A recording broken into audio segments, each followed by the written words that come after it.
What's up guys? So today meron na naman tayong bagong smile rehab. So from this to this. So if you guys want to find out how we did it, stay tuned. So guys, eto nga pala ang case ni ma'am. So kung titingnan nyo yung smile niya, medyo gummy smile kapag kang umiti siya, gummy. And yung mga ipin niya medyo abraded na rin, wala nang tamang anatomy. And of course, yung sa likod ng mga ipin niya, bungi na rin. So, isa yun sa mga ayusin natin para makakain siya ng maayos. Ang una natin gagawin mga kaibigan ay ito-tooth prep natin ang ipin ni ma'am. And then after nito ay magle-laser tayo. So, yung laser is napaka-importante dito sa aking treatment plan. Kasi para matanggal natin yung pagka-gummy smile ni ma'am. So, ang gagawin natin ay gum contouring po mga kaibigan. At ang gagamitin natin ay laser. So, ang kagandahan po ng gum contouring na laser mga kaibigan ay walang dugo, mas mabilis gumaling, walang tahi, and mas mabilis ang recovery. So, yun po ang kagandahan kapag laser. Kesa ang gagamitin natin ay scalpel at saka cautery.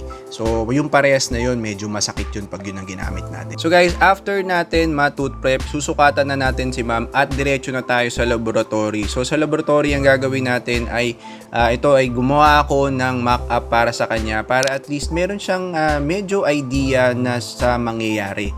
So, ang kagandahan po pag digital po mga kaibigan ay magkakaroon ka ng idea bago natin gawin yung final ninyo. So, ito ginawa natin lahat ito sa computer.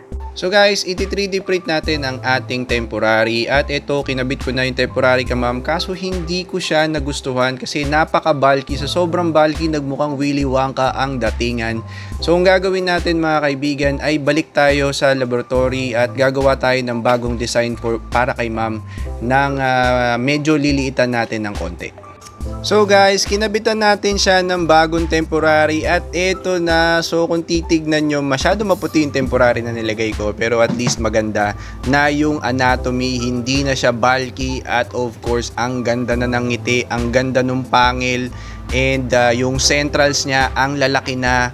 And of course, pambabae yung nilagay natin mga kaibigan, medyo rounded ng konti para mas magmukhang feminine at bata ang ating pasyente. Pag meron na pong approval ang patient sa ating temporary, nagandahan na siya, nagandahan na ako, pwede na natin siyang email para maging PMMA. So ito ang ginawa natin kay ma'am, PMMA po to. So napakaganda po ng PMMA, maganda na yung itsura, pero syempre yung temporary ko maputi. Pero ito, ang gusto kasi ni ma'am ay shade A3, medyo mas natural ng konti.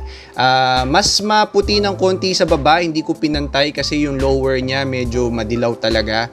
So, yung upper niya medyo ginawa natin ay one shade higher lang. At ito na ang ngiti ni ma'am. So, kung titingnan nyo, napakaganda na po. Super malaki ang improvement.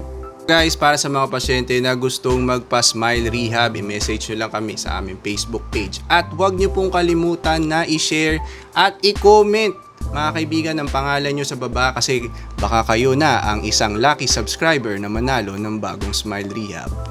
So, thank you guys for watching my videos and goodbye.